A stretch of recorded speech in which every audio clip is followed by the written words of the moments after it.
All right.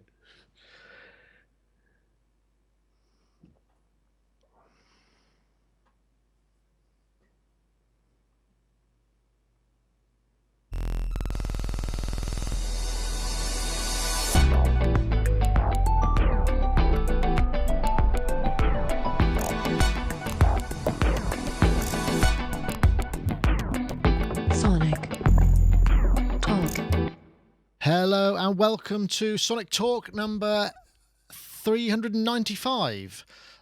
This recording this week, streaming live, what is it, Wednesday the 4th of March. That's right, it is. And we're heading towards Music Messe rapidly. It seems to be suddenly hurrying up. That was the new theme tune that was composed by Peter Rundgren, who was the winner of the extended and massively oversubscribed theme tune competition. Congratulations are still in order, Peter. So there you go. Thank you very much for joining us. Thank you very much to everybody in our chat room. Of course, our sponsors this week as well, iZotope. We will be bringing you news of the competition last week where you could enter, where you presumably you did enter to attempt to win iZotope Iris, the synthesizer. This week, because they've got a special on, we're going to Break Tweaker, so you could win a copy of Break Tweaker this week, but that's going to be coming up later. So anyway, thank you very much for everybody joining us, and hello to the chat room once again.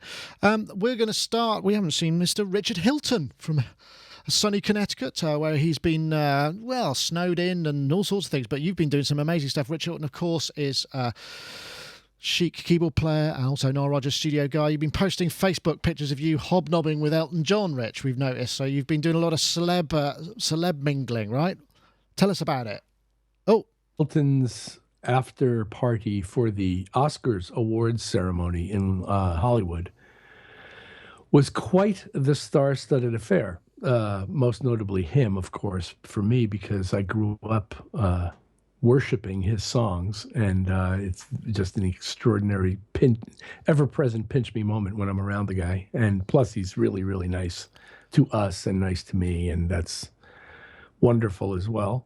But the room was filled with celebrities. Now, unfortunately, I don't know most of these people, and I don't recognize them when I'm seeing them. And it's funny because I have to read about it afterwards to find out who was there. But apparently, it was very well attended. Well, it's his party's legendary, isn't it? It's the classic. It's his post Oscars party is a thing of legend, right? I guess so. Certainly not in my house, but yeah, I guess in the world. It's an annual event, I believe. I mean, it's the thing that everybody tries to get to. Cultural bubble that I live in. These things don't tend to break into my head, but yeah, I guess it meant a lot. And he played with us. Excellent. So you played at the actual party. Yes, we were the shall we say entertainment portion of their party, and Elton introduced us with some rather incredible praise. And then at the end, where we finale with Good Times, he came up and jammed. Nice. Yeah, it was fun. So do you meet anybody else there that you recognise? Were there the usual suspects? Is it everybody try and get to that party and then fly off to the next one? I met a ton of people, none of whom I knew. I didn't know who they were, and it's funny. And apparently there were even more people whose names I recognize who I probably wouldn't have recognized either. This happens to me a lot, where I walk up to some guy, they introduce me by name, I have no idea who the guy is. I shake his hand, and later on somebody goes, "Do you know who that was?" And I'm like, "No, who was that?" And this happened to me with Jack Black once, right, backstage. It's happened to me with Chris Tucker once. It's happened to be with a number of people where it just, I'm just, unless you're standing in front of a microphone and I'm recording you and we're having some kind of artistic relationship, this stuff doesn't really sink in that much with me. Good fun to go to those sort of things. That sounds like a great fun evening anyway. Oh, it was fantastic. Excellent. It was exciting, and thank you for mentioning it. So, well, thank you for joining us, Rich. And so, Gaz, what have you been up to? Gaz Williams, of course, professional bass player, producer, and technologist. I've noticed you've changed your Facebook tagline to include that, which I think is wise, because you've been featuring. We're on day 3 of our Teenage Engineering OP Pocket Operators, not OP, PO Pocket Operator series. I think today was the sub. If you haven't checked it out already, go check it out. How are you, Gaz? Yeah, good, thanks. It's going down really well, isn't it? I mean, I'm really enjoying them, seeing them, seeing their comments and the responses to them. The haters, the lovers. Yeah. They really are quite divisive products, which makes it all the more fun. And of course, I'm just to justify, I've got my socks that I bought 5 pairs of socks, and I only realized just before that I thought, oh, hang on, there's a sock per episode. So I'm promoting the series with a fresh pair of socks every day. And in fact, the blue of your sock matches the blue of the sub as well. Do the colours match? Awesome. And yesterday's one was a green pair of socks, and so we'll have to see what happens tomorrow. Yeah, so the chat room is already divided. Hipster rubbish, all that kind of nonsense, and it's interesting. You'll have to wait and see, because Gaz does a conclusion, which will be on Friday, I guess. So we'll be able to see what he makes of those, and we hooked them all up together and made something of it. I'm not going to say any more. That's a tease. Anyway. Yes. Well, welcome, Gaz, and thank you very much for joining us, and to you, Rich, as well. So, kind of fun and games. There's all sorts of stuff going on this week. In fact, the first thing that happened, I was at home on Saturday, and I got an email. Let's not pretend. Well, I'll play this first. Actually, let's see what you make of it. Good Lord, there's some kind of strange electronic hacking going on at Behringer HQ in Manchester. What is this? It's a research lab. The Midas synthesizer. Goodness, I wonder who filmed this. Authorised personnel only. Oh, Jesus, that was loud.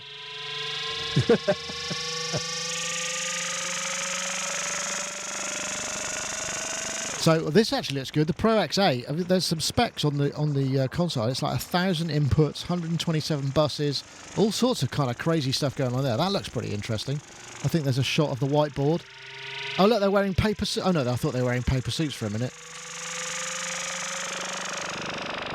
Ooh, confidential. In case you were just wondering, and perhaps you just joined us, this is a leak. 512 buses, 224 matrix. Oh, that's amazing. 112 aux returns, 100 effects. And this thing here, that's the board, apparently, of the said synthesizer, which looks quite a large board, so I'm guessing it's not a tiny thing. I mean large, when you put a case around. Hey, you, get out of there! Good Lord, what do you make of that then? That's like clandestine kind of activities. Anyway, it's a bit of fun. I know this is obviously news ongoing. The Behringer are ongoing producing their synthesizer. What was interesting is I got an email on Saturday saying, oh, do you want to post this? And I said, yeah, sure. But, I might just have to put something in there about maybe not believing it's entirely true, entirely confidential. And there it is. But obviously, there is still. I think this is clearly just wants to show intent, wouldn't you say, Gaz? That's what it seems to me. Yeah, and if that keyboard that we spy in that video is anything like the finished thing, then it doesn't resemble an ARP Odyssey one bit, does it? In terms of the body shape. No, I think the keyboard next to it was a controller, and the board, which was the circuit board, is probably the synthesizer. Right. Okay. Which was square, which I suppose might.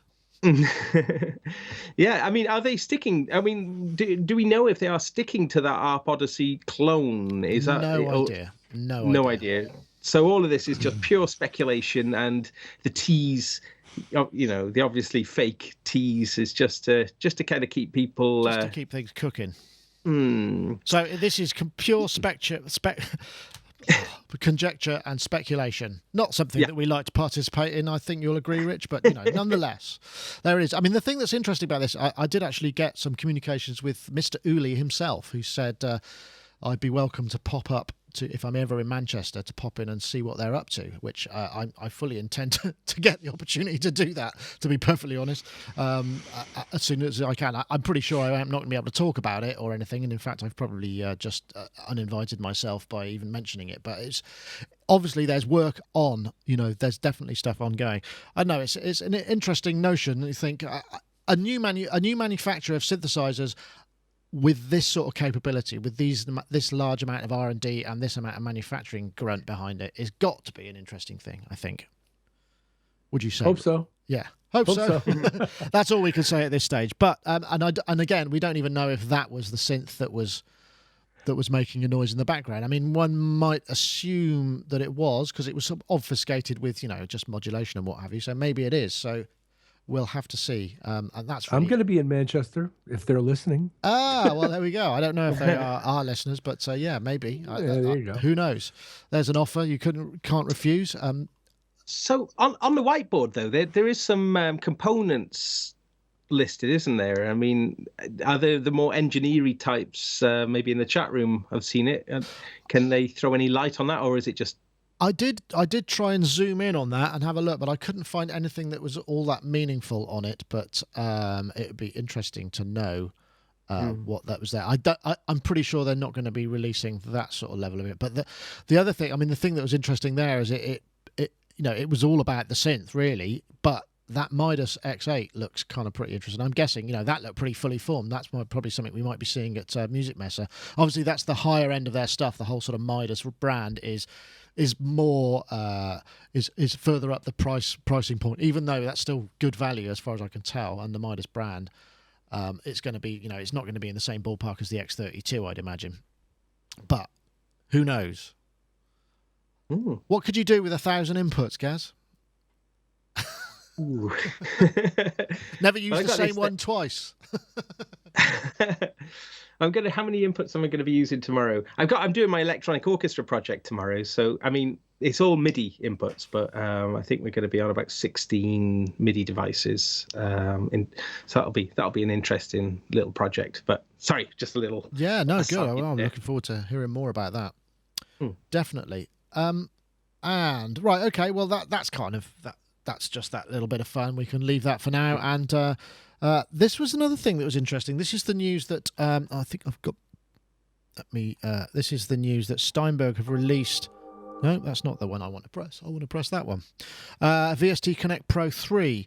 I couldn't find any videos on this, so I thought I'd play this one instead, and we can probably just fast forward it. So it's from about 6 months ago, I think, but it kind of demonstrates the notion of it, which we've kind of seen this idea before, whereby you have a kind of chat window with somebody remotely, perhaps in a nice room, if you've just got a little kind of MIDI setup, and they can record, and then the low res comes up straight away, and the high res you can request once it's done.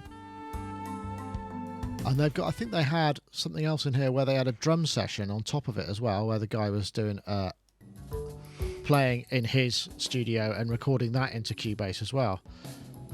And this, I mean, I know, we've kind of touched on this. Has kind of come up once in a while. We've had various different products like this that have shown up, and as we know that Avid announced some kind of collaborative aspect to Pro Tools, which I'm not sure is along quite the same real-time sort of vibe, but I'll quite happily be told otherwise. But this is the sort of holy grail, I guess, of what people are trying to achieve. I know, Gaz, you're a Cubase user.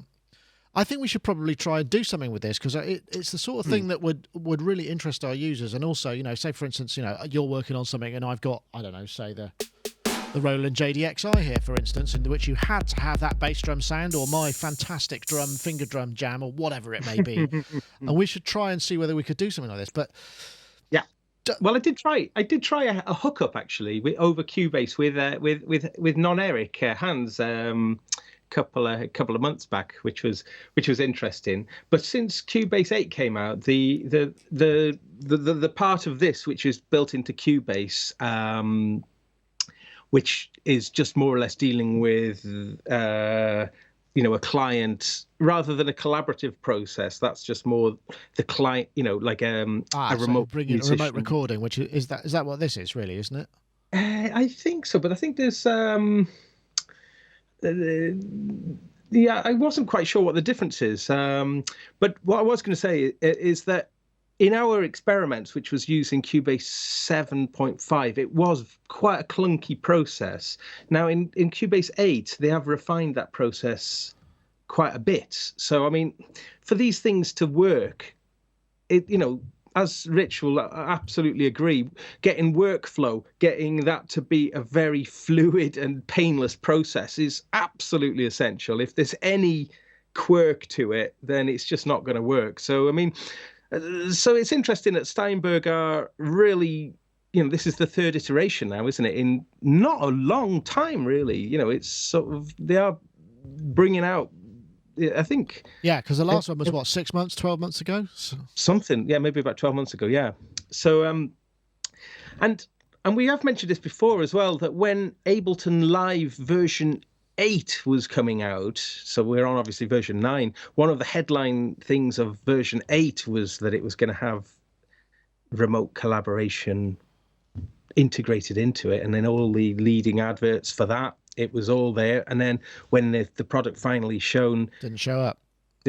So the reason I mention then that is because I think that this is, as we mentioned, it's like a holy grail, but it's also probably incredibly complicated. The amount of just the amount of additional CPU that must be going on. I mean, when you consider how much Skype takes, and we're talking about higher resolution audio and plus the video conferencing that's happening within the DAW, I guess. But really, they should be using things like iPads and Galaxy phones or whatever, to handle all of that, so the DAW, it should be separate, I think, from the actual system itself. So your point of communication, that is, and then that could be positioned.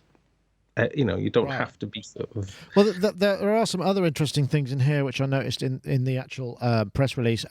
One thing that's kind of useful is you can actually differentiate between LAN support and remote support, which is remote connections, which could be useful, say, if you're in a large building or a large facility where it's easier to, or you just need to communicate maybe with the live room. That's not an easy, job. It saves a bit of set up there. I don't know, Rich, because I mean, I know in major recording studios, then the idea of a remote camera and a local camera for the engineer to talk back and appear on a screen and just and sort of gesture and talk with the artist that's recording, that's not new, is it? That's been around for quite some time. So maybe this could have some functionality that would enhance that experience as well.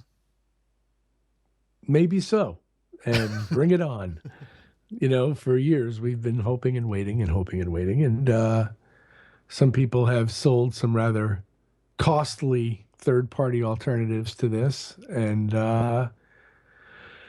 now that Avid is pushing collaborative workflows more as part of their pitch, it seems that other people are feeling responsible to making sure that their software will support some kind of collaborative environment.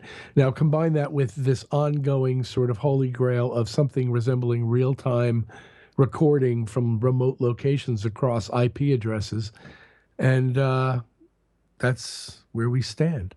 Yeah, that's what they say they've got now. I don't mean to sound skeptical about Steinberg saying that they've got anything, but show me. Yeah, I think that's something I'd like to try that out. I mean, it looks like this is actually an add-on purchase. I mean, according to this, VST Connect Pro 3 is available as a download with a suggested retail price of €199. So it kind of looks like it's a separate module, effectively, a separate piece of functionality. VST Connect SE is the one that's built into Cubase Pro, and I've just been trying it now because I haven't actually looked at that yet because I'm fairly new to Cubase 8, but it is actually pretty slick. So basically what you do is to initiate in the past, there was a lot of setting up. This is, I think, what was a big turn-off. But this is actually this has improved things quite somewhat. Let me just demonstrate it now. If I can show my screen. Let me just set this back up again. Okay. If I can flip the camera around, so we're looking at my screen. Let's have a look. Okay. Yeah. I don't know how focused that is. I'll try and hold it fairly steady. Yeah. But just in terms of you go to the project on the menu here, you come down, there's a VST Connect, that's a new menu entry there. Select and go create VST Connect. Okay, so a little window is opened. I'm not sure you can read the text on there. No, but... oh, and I've got the spinning ball. Oh, no, but there we are. Connect. It said, so I just clicked start. It's giving me a warning about going on the internet. I click OK. If I move over to my second screen, actually, no, I'll bring it across. So a window has popped open now. All right. And then, so everything, and now you get a network login. So you write the network login, and then you'd send that to the person via email or text message. They write that network login into their client, which they can download for free.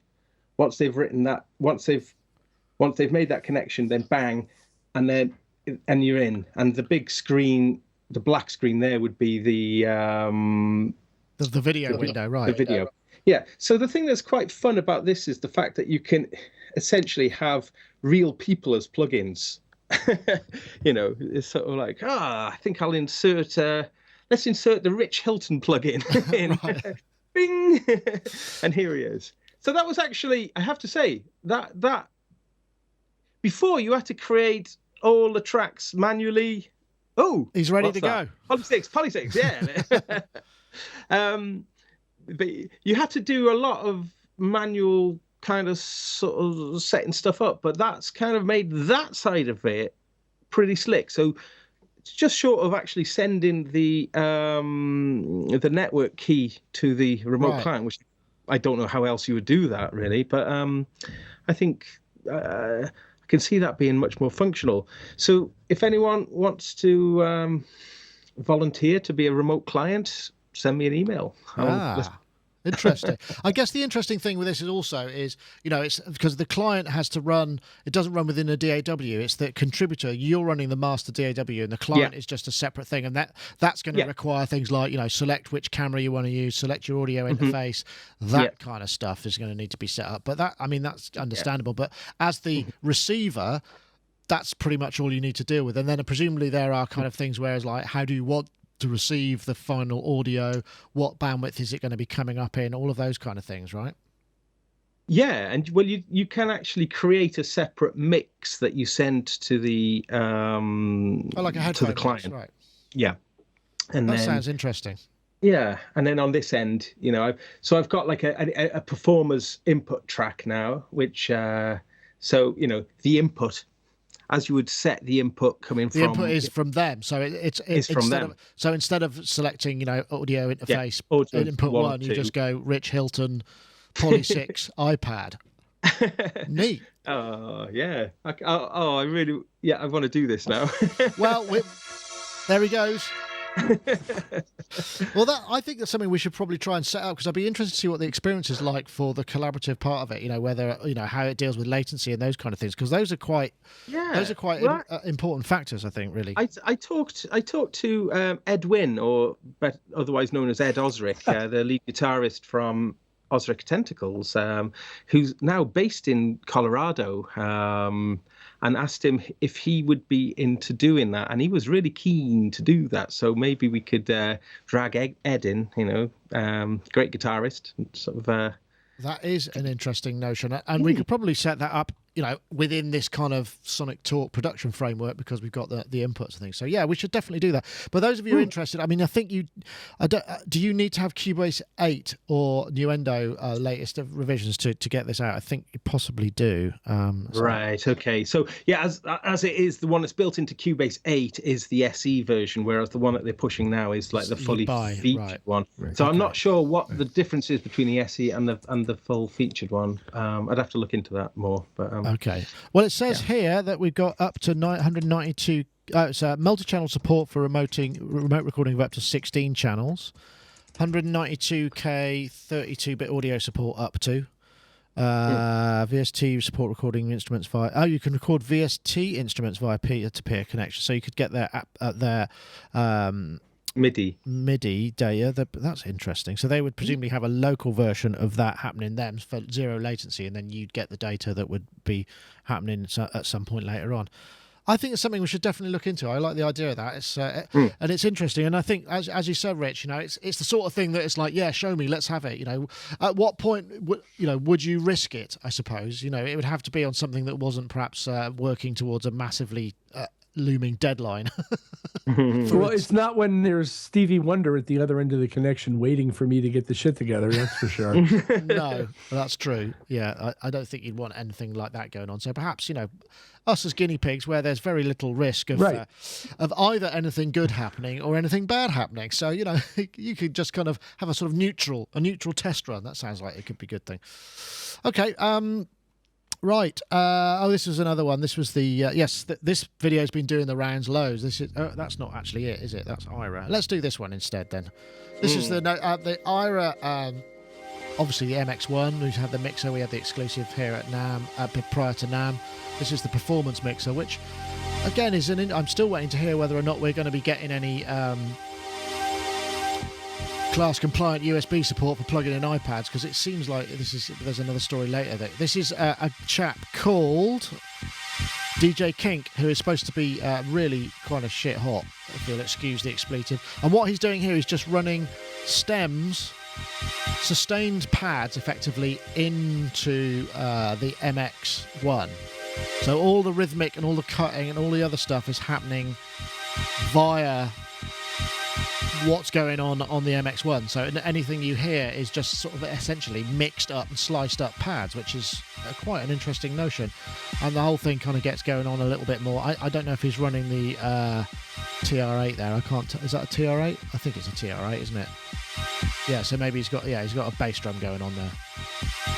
And there's obviously a bit of automation and what have you. But it's an interesting notion, this, and there's something that kind of got me thinking, because some people mix in that way. I remember there was a story when I was kind of doing a lot of remixes. There was William Orbit was supposed to be, he was one of the most happening mix guys. And out of Guerrilla Studios, what he would do is just print lots and lots of things to multitracks and then just have them all on faders. So you'd arrange effectively purely on the mixing desk and then record a pass based on whatever happened while he was playing the mixer. And it sounds like this could be a really cool way of doing things as well.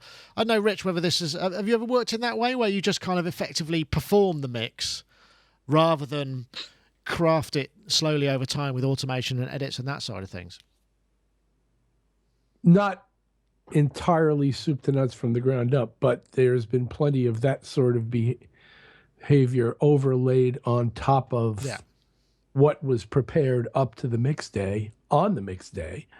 So yes, there is some degree of that I've performed, but not in the way that they do with this hardware. In other words, it had to be achieved in other mechanical ways to get to the same musical result. But it's really cool what they've done. And boy, how many decades now has Roland plumbed that 16-step sequence grid paradigm going back to the very first drum machines they ever made.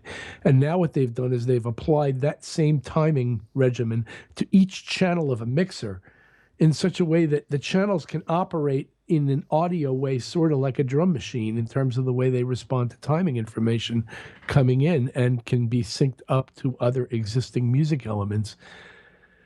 Well, yeah, that's way cool thinking, because somebody got the bright idea to apply that same grid that we had on the TR-808 drum machine back in 1980, whatever, and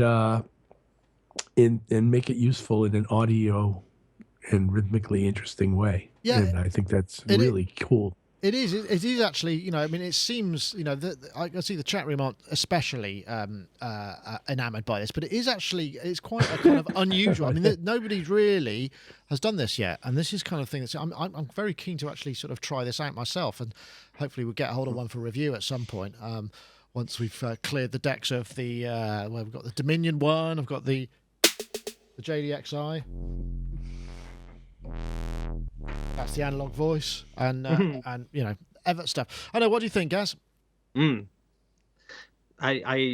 is very much. It very much kind of connects with a lot of the things that I've been doing at the moment. In terms of live mixing. So yeah, I'm really interested in this thing. Actually, I think it's a bit of a shame there's not more stereo inputs.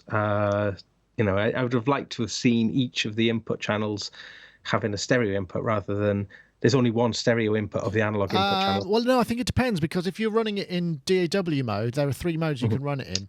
Yeah, they are stereo, because I think it takes a pair of outputs.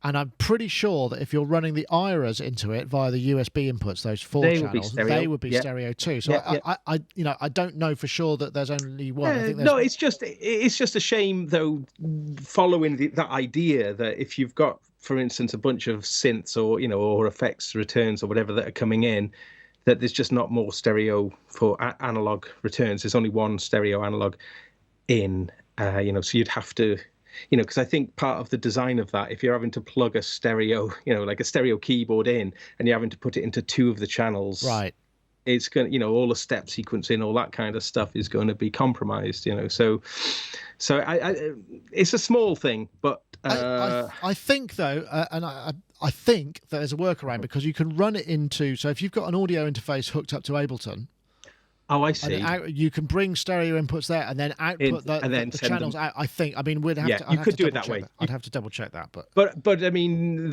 what I'm doing at the moment, for my own particular workflow, is a non-computer based sort of setup. So, right. So that would. So I think it's really that, because there's various things that I've got up in here. I mean, I have got some analog devices, but I've also got a bunch of stereo devices as well. So when I was looking at that, for me, that's the deal breaker. Right. Okay. And it seems a shame when they could have made them stereo channels with that could be mono as well. Right. So okay, yeah, maybe a small thing. Maybe yeah. I, as I said, I'm still waiting for the notion of being able to plug iPads into those USB slots and run. Yeah. Stuff. But it also does seem a little bit of a shame as well that there's no XLR microphone input onto it either. So if you want to have microphones going into there, you're going to have either another little mixer running into it, or a preamp, So just add. Yep. I mean, maybe their thinking is, well, get a VT1, the vocal one of the AIRA range. Yeah, I suppose, but then that's I mean, I'm sure they just want you to buy exclusively Roland products. But this is a classic Roland thing where they sometimes just they limit what its potential by focusing it a little bit too tightly at a certain area. We saw this with the RC505 looper, which was targeted at as a tabletop looper, and it was targeted at beatbox artists, whereas a tabletop looper for a whole range of maybe like keyboard players or whatever would be a really attractive product, but because they focused it specifically down that target, which I can understand, it's still a bit of a shame, because you want more flexibility, and even if you were one of those particular artists that it was aimed for, the extra flexibility would have been really useful. So. Yeah. It's a Roland thing. Maybe so. Well, I think at this point it's probably time to take a word from our sponsors. Of course, iZotope have been sponsoring the show for many, many months, years almost. And this is they're doing a special at the moment, because there is actually a deal on Break Tweaker at the moment. Break Tweaker, of course, is designed and developed by BT. It came out at the beginning of last year. And you can have you can manipulate audio at a molecular level. In many ways, very similar to the MX-1, because you've got pattern-based stuff, but to a much more micro level. You can free yourself from traditional drum grids and create complex polyrhythmic beats with unique isorhythm and playback speed settings. You've got lots and lots of content that comes with it, from drum samples, wavetables designed by top musicians, DJs, including BT, and you can get hold of your copy there if you go to iZotope.com/breaktweaker. And in fact, you can win a copy this week, because we are running the competition, as we do. For a limited time offer, if you wanted to buy one, Break Tweaker price is $100 off until the 12th of March. So you've got just over a week, or around, just over almost a week, just over a week, for $149. So you can buy the expanded price, where it comes with a bunch of different sample packs as well, for $200. Or you can attempt to win it. We've got our Twitter competition. Basically, to enter the competition, if you're watching the video version, you can see this. You tweet the hashtag BreakTweakerWin, all one word, BreakTweakerWin, to @SonicState and @iZotope Inc. And we will follow the tweets as they come in and pick a random winner from those. Obviously, you've got 140 characters, and as we say, we do like to see any other comments you can fit into that spare space. I know iZotope monitor it, and it's they always like to see what people are saying as well. So remember, for those of you listening to the audio, what you need to do is tweet the hashtag BreakTweakerWin, all one word, to @SonicState and @iZotope Inc. and add some extra stuff in there as well. And you too could be the proud recipient of Break Tweaker, which the iZotope Fairy will bestow on next week's winner. We've also got a winner from last time's show where we were giving away Iris 2. And that goes to a chap called Nico, who has the Twitter handle at Piano Pusher, which I like that. It's got a sort of certain mashup between Square Pusher and Piano something or other. Anyway, at Piano Pusher, he tweeted that successfully at iZotope and at Sonic State, the hashtag Iris2 expertly crafted, and he also added "help me push the piano." I'm not quite sure what that means, but maybe this will help. The iZotope Fairy will bestow a copy of Iris 2 to your email account inbox. So stay tuned for that. Get in touch with us and give us the email address, and we will be able to pass that on to the iZotope Fairy. Okay, want to say thank you very much to them, obviously, for sponsoring the show as well. And hopefully next week we might be introducing yet another sponsor, finally, after all these years. So, but more news on that as it breaks. Anyway, what's our next topic? Right, let's have a look. This is interesting. This is the MIDI over USB. Now, I think I've got a couple of videos for this. This is the first. No, that's the Kraftwerk one, isn't it? That's the one I didn't play. This is MusicIO. This is from the guys, the guys who also produce the what's the name? I can't even remember what the MIDI Designer Pro and a few other guys. And this is the notion that you can basically very easily just send MIDI over the USB connection directly into your DAW as a MIDI device, and it makes it very, very simple. One cable solution, and you can buy it now. Actually, I think it's $2.99 on the App Store. And it seems pretty simple. I mean, this is a very simplistic demo, but it seems very straightforward and simple. In fact, I think, Rich, you were you took one in the name of research, I believe. So what did you have in mind there? It is very simple and very straightforward. So we have this Poly6 running on my iPad Mini. Unfortunately, we're going to have to deal with the microphone. And so I decided to just hook it up and see what happened. And I was playing Ableton. So first I got this keyboard input going. So that's going into the computer, then into Poly6, right? Right. Yeah. We're playing Poly6 out of my iPad via Ableton from this MIDI keyboard. And then I wrote, some silly little sequence type stuff. And it came out, just a stupid little 8 channels of MIDI. And that's playing on the Poly6, right? The sequence. Yes. Right. The MIDI data is playing out of Ableton on 8 MIDI channels, coming down this one wire into the iPad running Poly6. Neat. And that's just MIDI at the moment, right? So there's no audio. Yeah. Right. So, okay, you need to run it. Yeah.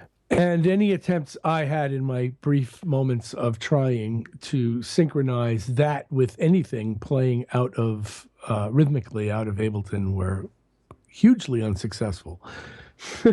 Is that to is that to do with the clock, do you think, or is that I'm not sure because I got the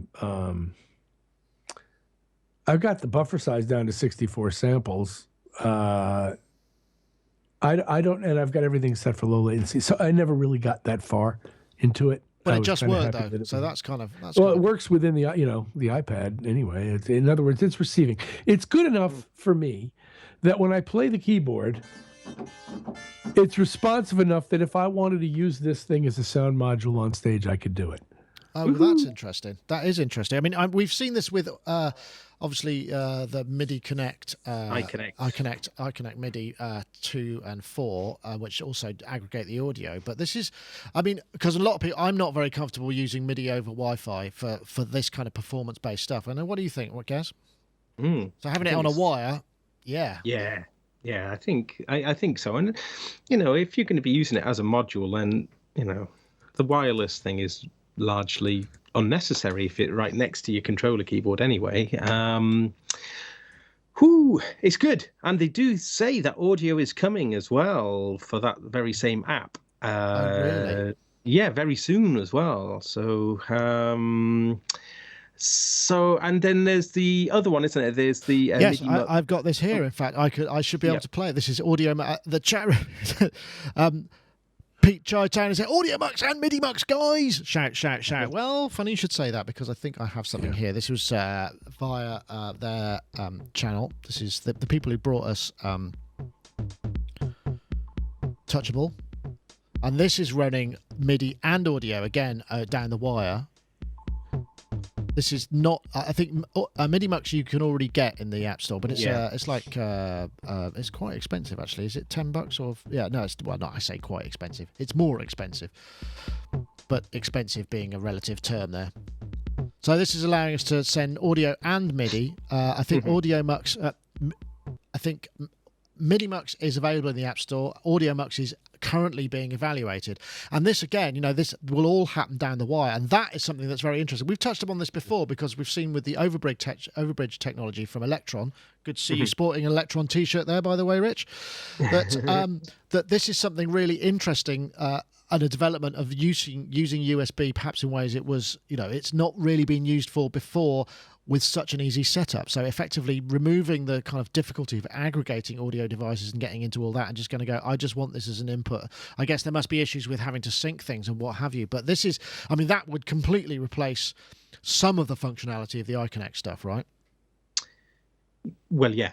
Other than the fact that the iConnect thing, well, it's got MIDI ports, it's got Ethernet. MIDI ports can work as a standalone unit, blah blah blah. So, so I can. But this is entirely desirable, and it's something we did actually speculate about. And with the announcement of iOS 8, it hinted at the possibilities of this kind of thing becoming possible. So it's fantastic to see it being exploited. And I believe it was something to do with there's this app called Duet, which means you can run your iPad as a very fast wired monitor screen into the computer. Yes, that's an iOS 8 thing, isn't it? Yes, and it was due to developers seeing that, thinking, hang on, if that's able to do that, then there's a way to. Well, the thing that you'd think that was it, but actually, if you look at because I've got the certainly the MIDIMUX app here, and also the the other one, which is the MusicIO. Terribly sorry there. That requires iOS 6, but this only requires 5.11 or later, and I don't know if the audio portion of that will perhaps. Only require the same sort of level of iOS. So that's something that really interests me, because then we can utilize it on lower in the food chain iPad devices, which is something that interests me, because I'm still rocking a version 1 iPad here, which probably isn't going to be able to do all that much, but that's definitely starting to say. And again, Rich, it's the notion of having it on a wire that is the thing that's interesting, because like we say, it's as soon as you take wires out, it's convenient, but it doesn't make you feel very confident that it's always going to work, right? Well, I haven't tried it, so no, I suppose I can't say, but this seems to be working well. I had a nice little half hour this morning playing around with this and finding it easy to use, and I thought, what, if I ever really had to do this, I could do this. Okay. In the chat room, Sonic9609 says AudioMux will require iOS 7 Plus. So it's still not cutting edge. So 7 Plus is doable, because we know that some of the iOS iterations have kind of added quite a lot of extra sort of work for the CPU to do, right? Sorry, I was just going to say, though, it does also beg, it brings this issue in as well, that we've seen iPad equivalent of desktop apps selling for significantly less than the plugin, the desktop equivalent. And maybe part of the reason for that has been that as a platform, it's been seen less as a professional device, more maybe as a consumer device. But this functionality does actually, or theoretically, brings it into, potential professional usage. So I wonder how that is going to apply. Like, for instance, the Arturia iSem or the Arturia iMini, or some of the Sugar Bytes apps, for instance, which are ostensibly the same as the desktop versions. Right. Then it seems something's going to happen here. Do you see what I mean? There'll be more parity across application pricings. Well, I suppose. Will it? I don't know. That's an interesting point. I suppose there are still limitations with iOS ones because you can't integrate them, or you haven't been able to integrate them directly into sort of multi-IO audio systems, or something that's had DSP acceleration, or perhaps a computer that's just got loads of DSP that you could run tons of them, because you could still only run one instance, whereas you're buying the app or the plugin, you can run multiple instruments on the same device, point. whereas on an iOS you're going to struggle to do that, right? Yeah. That is a very good point. However, I mean, but the other, the positive side of it is, and especially for iOS app developers, there has been, as viewers of Sonic Touch will certainly be aware, there's been many amazing apps that don't have a desktop equivalent. Sampler, for instance, which I think is one of the greatest pieces of software ever, full stop. Don't hold back, Gaz.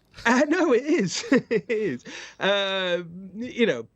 Certain pieces of software then being able to, up the game a little bit, and I think it's a great development. So, and I'm fairly sure people will look back and think, like Nick, we said on the show, you've said, in fact, when we were talking about the iConnect in a review, you're going, come on, Apple, here's a lead plugged in, make it work. So yeah, well, I would, I mean, as we know, Apple are kind of upping their game a little bit on the pro audio side, and they're going to obviously try and use it to leverage people to buy Logic. I can't see they're going to be all that far behind with this sort of thing. If they're seeing developers do it and people go, wow, this is awesome, that they might not include it, but then it's going to require much higher versions of the iOS, no doubt, that side of things, which it might put some people off. I know it does me, because I don't want to upgrade at the moment to the latest iOS or the latest OS X, to be honest, just because I'm curmudgeon. Someone's mentioning Animoog as a great example of another iOS app which sounds ace and would be a fantastic plugin. And it just actually, I have got a little question, a little query, and I'd like to put it to the chat room, and just to see what I've got a gift coming, and I've got a choice of, well, I've whittled the choice down to two things, and one of which you'll see the link now. a strike fet or a Theramini. So, of course, the Theramini has got the Animoog sound engine.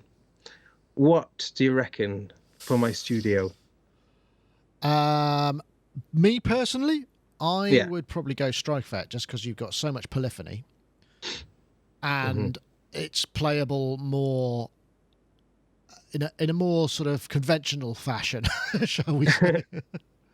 Yeah, but I mean, the thing that was quite tempting with the Theramini, though, was the fact that it's a good way to learn theremin because you've got the tuner on there, and you can have a certain amount of the pitch correction, and you can have loads of pitch correction whilst you're finding your place, and then reduce the pitch correction as you're getting a bit more muscle memory, and it struck me as but yeah, sorry, I'm totally hijacking. No, that's totally. I think that's fair enough. I don't know, Rich, have you tried a StrikeFet? I know we talked about it last week as well. The sort of it's the Waldorf string machine module that's kind of essentially, it's like a VST but in a piece of hardware. That's a no. I have not. It's interesting. It's definitely got a kind of a vibe about it that's good fun. The chat room is overwhelmingly StrikeFet, by the way. It seems to be. Yeah. Well, fair enough. I think there's no reason why you couldn't take that advice, but you're your own man, and you'll have to decide for yourself. All will be revealed shortly, so we'll see.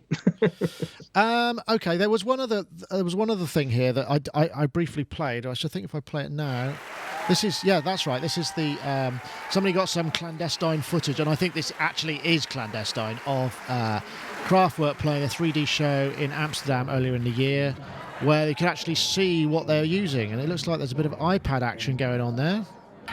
It looks like an AIRA MIDI plugged in there. I'm not sure if I can tell. Oh, look, there's a what's that called? I know what that is. That's a Shuttle Pro.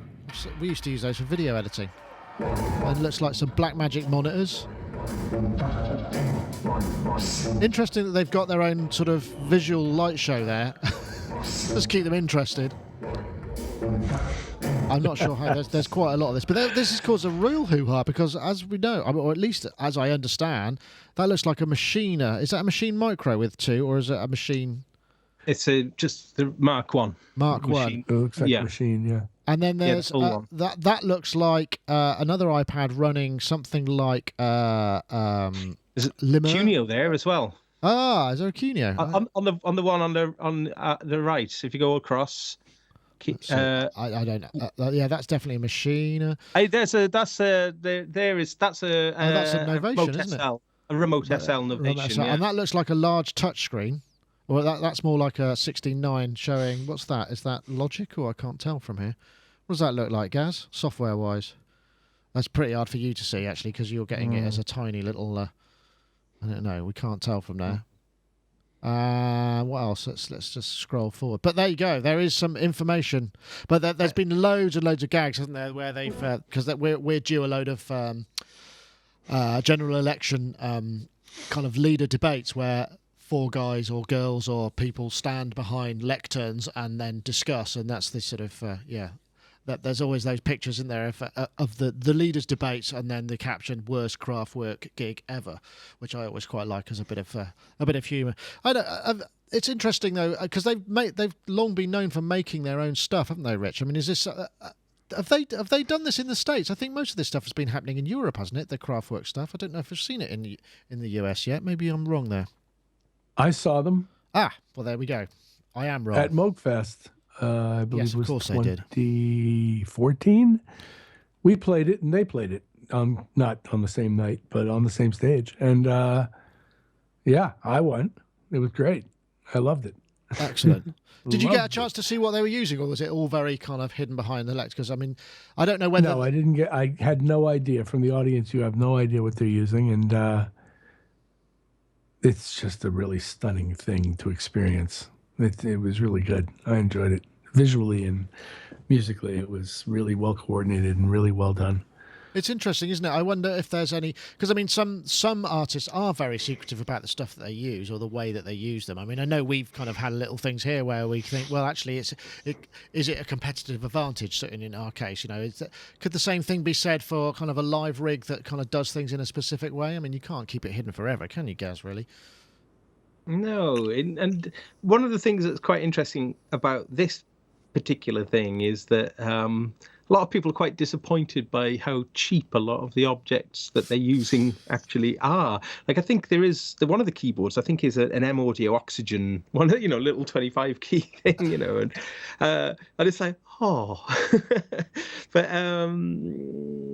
but yeah, I mean, I guess is this a disappointment seeing behind Is it better not to know? Yeah, sometimes. Yeah. But I guess the fact is what we are seeing is controllers. So the facade, we still don't really know what's going on, and controllers are just essentially dumb objects that are interfacing into something else, and what's going on there. I think it's the guy on the far, oh gosh, who's the last original member now? No, now you got me. Chat room might get us. It's not Florian Schneider, is it? But I think isn't he playing a Neko on Open Labs, that big thing that he's playing? Ah, okay. Maybe that's running all of the DAW stuff. Yeah. But also, the thing that is pretty cool is that you can see that all 4 of them are doing stuff. And I really wouldn't Ralph Hutter, of course, sorry. It is good to see that they're all doing stuff and to see that everybody's being active in it, because I think for a while everybody's thinking that they were just standing on stage, just tweeting out, yeah.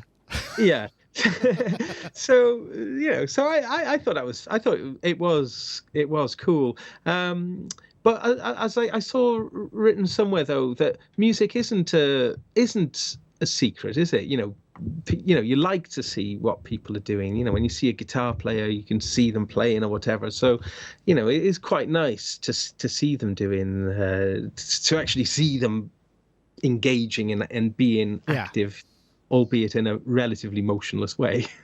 Yes, I suppose so. I mean, I think as I think somebody in the chat room said, it's like the Wizard of Oz. I suppose there is. But another thing that was mentioned was the fact that they are totally geared up for an AIRA color scheme with their kind of their luminous lime green tape around their bodies. That's definitely there's got to be an endorsement there, possibly, if any of that stuff works for them. That would make sense for sure. Okay, right. Let's have a look. I think we might really have come to the end of the show because I haven't. Oh no, actually, there's this Parva 6-voice poly, isn't there? 8-voice poly. Let's have a look at this. Have you seen this? This is the Parva 8-voice,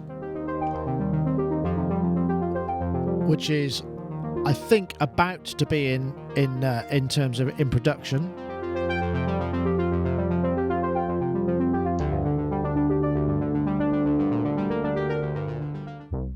And this is a demo of the sounds. It sounds quite. There's a sort of Blofeld quality to it, or perhaps what was that? Was it the Blofeld 2 I reviewed? Oh God, I can't remember now. The Pulse 2. Pulse 2. There's that sort of quality. So I don't know if there's some wavetable stuff in there. It's got that nice kind of. But this is only playing really kind of mono lines here. But we have a look at that. Looks like we've got DCOs. We've got. Pulse shaper, triangle shaper, and what have we got there? Microcontroller, which is obviously running the DAC, mini notes, blah, blah, blah, blah. I think this is supposed to be somewhere under the region, it's supposed to be under $1,000, isn't it? And that's could be kind of interesting. And keyboardless, I think we might be seeing a lot more things coming keyboardless, because obviously, everybody's got keyboards, or most people have a keyboard. What a beautiful interface, though. I think it's one of the most attractive looking interfaces. I think that's a fantastic. It's almost using. There's an element like the Waldorf thing. It almost looks like a Matrix thing, but having little OLED displays alongside each of the rows there. I'm never going to see that. I'm going to have to be squinting.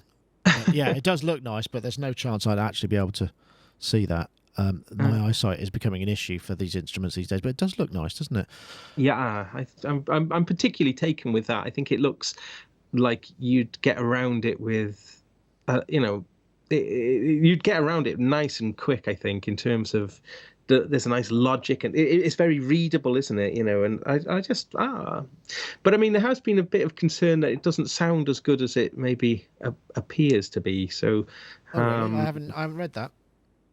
Well, when it first appeared, and there was some demos of its polyphonic nature, and people were less than flattering about how it sounded. But I was kind of. It's got a lot of spec there. I mean, what have we got? It's got 3 DCOs, sawtooth, triangle, and pulse width waveforms. So limited in the waveforms there. Hard syncable, 2 filters, state variables, self-oscillating filter FM, 4 envelopes, routable to 40 destinations, 4 LFOs, sine, sawtooth, triangle, and square. No random as well. Free running or key synced, routable to 40 destinations. Single output there. So there's some kind of stuff going on there. And there does seem to be appetite for polyphonic synthesizers again. But you get the feeling that it's like that excitement about the analogs, Rich, isn't it? The analog poly, the Dave Smith. Everybody was going, yeah, I'd really like to get one of those. Do you think that? But I suppose for everybody else, we have to consider what we could afford, and something like this certainly looks like it's quite affordable for $1,000. And I guess if it's not got a keyboard, that $1,000 is being spent on the sound generating stuff, so it becomes, I suppose, less cheap. But for an 8-voice, that's kind of cool. Like to try one? Absolutely, would love to. And I wouldn't be surprised also to see these kinds of things appear with software editors in plug-in form, where you basically have a screen. Yeah, that also helps. And maybe even patch points would be cool. Yeah, that does sound nice. And also, once you're entering digital control of analog components, assuming there are any analog components, but even if there aren't, once you enter the digital control area, it seems pretty easy to do patchable things in software. Definitely. I mean, that's one of the things with this guy, the Dominion 1. I mean, it's got analog analog electronics, but all of it's all digital control of analog electronics, and so that's why we've got 64 memories, patch memories, and what have you. But also the thing is then you can kind of iterate the functions in it, so it doesn't do this, but we could make it do that, because it's just a question of how we push that digital control data around and how we manipulate it and the maths we put on it as well. So it's kind of interesting.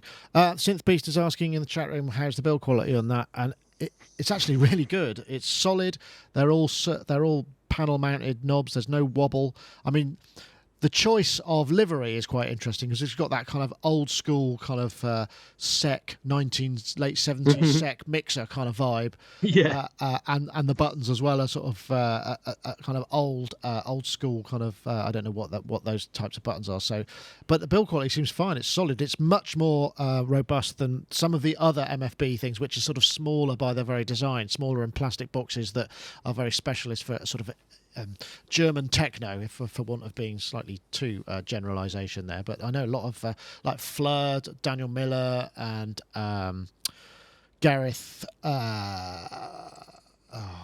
Gareth Jones. He's a big fan. They're all big fans of MFB stuff, and I have to say that synth is pretty damn awesome. And I asked Rich in the pre-show what he thought it would cost, and because I still can't believe that this thing is going to be €1,350, so it's under £1,000 including VAT, which just seems mental for what it does. But you'll have to stay tuned for the review, because I've got to get it finished. That's why it's still set up there, because I haven't managed to do that yet. So sub 37 or the Dominion?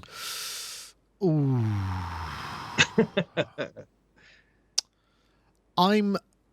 I'm feeling the Dominion more at the moment, but it just purely because of the complexity of the modulation. And I've talked about this before. I have played this probably pre-show. I might, but the patch that I did in this and ran it into the H9, just the harmonics it generates are astonishing. I think even if you take the filters, because it's got 12 mode filters, so it's got wow. 4. All the poles low pass, all the poles band pass, 2 notches, and 2 high pass filter modes as well. And one thing that's very interesting, it's got the ability to dial in the amount of resonance, so you can take it to a fully resonant filter and bring the resonance right back so it doesn't self-oscillate. So you've got all these variations. I mean, astonishing number of variations. I mean, it isn't a Moog filter. It doesn't sound like a Moog filter, but it still sounds pretty nice. But all the cross-modulation stuff you can do with the VCOs is mind-boggling. I mean, it really is mind-boggling. So, I think, as I was saying earlier also, you create a patch, you go, wow, this is really complicated, and then you think, what else can I do? And with many synths, it's like, that's it. There are no more modulation buses left. There's usually at least one on this that you can then go, oh, and I can do this, with either that maybe the ribbon controller, or the aftertouch, or whatever. And there's under my hand there, which if I might be able to move it on a bit, you might be able to see. There's an oh no, it's not quite see it there. There's an AD, there's an AD envelope as well. So you've got 2 ADSRs and an AD envelope, which is useful. And you can that knob up there, you can modulate the resonance separately, either via one of the 2 LFOs. The third LFO is just for performance, really, and it's more free running, or via the AD envelope. So you can get some really kind of different kind of stuff going on. Anyway, I've rambled on about that enough. It's probably time to wrap this up. I want to say thank you very much to everybody. Thank you very much to our sponsors, of course, iZotope. Don't forget, if you want to join the competition, you can basically tweet out #BreakTweakerWin at Sonic State and at iZotope Inc. And you will be entered for the competition as we draw it from Twitter. So do that. And if you're not and you're interested in buying it, there's a deal until the 12th of March where there's like $100 off both versions. Anyway, that's it for this week. Thank you very much to everybody for joining us. Thank you very much to all of you guys in the chat room. I think we've had always another fulsome chat room, as I want to say. So, yeah, lots of people in there, which is great. It's always good to have that extra audience. Thank you, guys. You always help us out. Thank you very much. So it remains to say goodbye to our guests. I'm going to say thanks very much to Rich Hilton, who's there in the US. Are you going to be coming over to Europe again soon? Yes, later this month we're coming to the UK Ah, excellent. and playing a series of concerts between the 20th and the 25th, I believe. Wow, Two is of that them in just a London. one jump, or are you going anywhere else in Europe? Just going to go UK and back, or going anywhere? In this case, I'm not 100% sure, but I think it's UK and back. But we'll be back the following month, some other markets. But initially, we're breaking the new Chic single on the 20th That's in right. London. You got a new album out as well, haven't you? Isn't that right? Or is a new album coming? Album to follow, single now. So that's presumably that's all done, isn't it? Is it all signed off on, and you finished your work, or are you still tinkering? What can you say? There might be a little tinkering going on here and there. Why ever not? Excellent. Oh, that's going to be fun. Is that all new material as well? Yes. Wow. No, that is interesting. Can't wait for that. And some of it is based in basic tracks from the classic group with the original Cats. Oh, excellent. Ooh. Sort of previously unreleased. Yes. Ah, awesome. Or released in different form, Right. Okay. Got you. but not in the form in which it's being divulged now. Okay. I could tell Rich is being ultra diplomatic there. Can't give too much away, but thank you very much, Rich, for that information. Sure, thank you. I had fun. And also, I want to say thanks to Gaz Williams there. Don't forget to check out his pocket operators. We got 2 more to come. You have sent them back, have you? Well, I'm going to finish my sock. Your sock week. But can I just get people to pop over to my website and check out the first of the videos from the show that we did just before Christmas that we broadcasted live on Sonic Talk with the Rumbelows. There's some footage up now on my website. Well, it's on YouTube, but you can get it if you GazWilliams.me. Yeah. There we go. and have a little look, because that's cool. It's just simple, little funky little thing. But Excellent. Of course Thank I you. can. Go there and do it now. Anyway, thank you very much, Gaz. We will no doubt see you very soon. And that's pretty much it for this week. So do enjoy your the rest of your week. And that's it. Thank you very much. Goodbye for now.